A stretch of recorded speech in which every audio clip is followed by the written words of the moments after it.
దాదాపు 18 ఏళ్లుగా సాగుతున్న మార్గదర్శి ఫైనాన్షియర్ కేసులో కీలక పరిణామం చోటు చేసుకుంది. ఆర్బీఐ నిబంధనలకు విరుద్ధంగా డిపాజిట్లు సేకరించారన్న ఆరోపణలతో 2008లో నమోదైన కేసులో మార్గదర్శికి మరోసారి ఊరట లభించింది.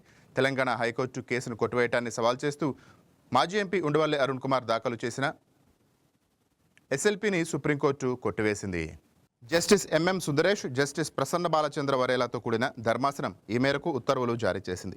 విచారణ సందర్భంగా ధర్మాసనం చేసిన వ్యాఖ్యలు ఇప్పుడు చర్చనీయాంశంగా మారాయి. కేసును పరిశీలిస్తే ఇది వ్యక్తిగత వివాదానికి సంబంధించిన వ్యవహారాలా కనిపిస్తోందని జస్టిస్ సుందరేష్ వ్యాఖ్యానించారు. పిటిషన్ తరపున వాదనలు కొనసాగుతున్న కొద్దీ తమకు మరిన్ని అనుమానాలు కలుగుతున్నాయని అన్నారు. 2008 జనవరి 23న అప్పటి వైఎస్ రాజశేఖర రెడ్డి ప్రభుత్వం మార్గదర్శి ఫైనాన్షియర్తో పాటు హెచ్యుఎఫ్ కర్త రామోజీరావు పైన కేసు నమోదు చేసింది. ఈ కేసును కొట్టివేయాలని మార్గదర్శి ఉమ్మడి ఆంధ్రప్రదేశ్ హైకోర్టును ఆశ్రయించగా 2018 డిసెంబర్ 31న హైకోర్టు ఎఫ్ఐఆర్ను కొట్టివేసింది.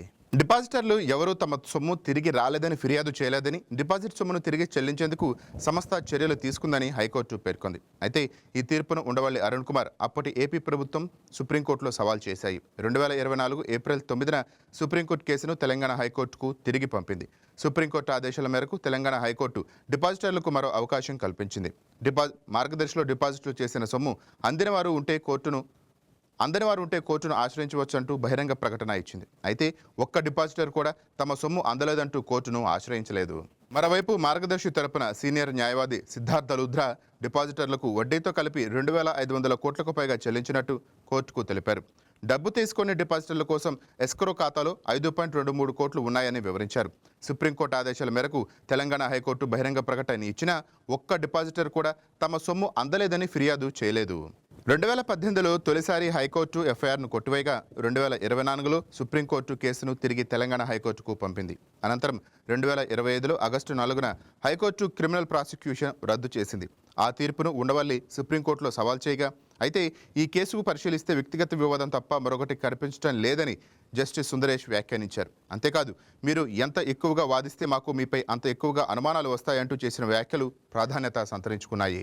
అయితే ఈ తీర్పును ఉండవల్లి అరుణ్ కుమార్ 2025 డిసెంబర్ 19న సుప్రీంకోర్టులో సవాల్ చేశారు. తాజాగా ఎల్ఎల్పీని కూడా సుప్రీంకోర్టు కొట్టివేయడంతో మార్గదర్శి ఫైనాన్షియర్స్కు ఈ కేసులో మరో కీలక విజయం లభించింది. 2008లో మొదలైన కేసు హైకోర్టు, సుప్రీంకోర్టు వరకు సాగిన న్యాయ పోరాటం, డిపాజిటర్ల క్లెయిమ్లపై కోర్టు పరిశీలన, చివరకు సుప్రీంకోర్టులోనూ పిటిషన్ కొట్టివేత, ఇలా దాదాపు 18 ఏళ్లుగా సాగిన మార్గదర్శి కేసులో తాజా తీర్పు కీలక మలుపుగా నిలిచింది.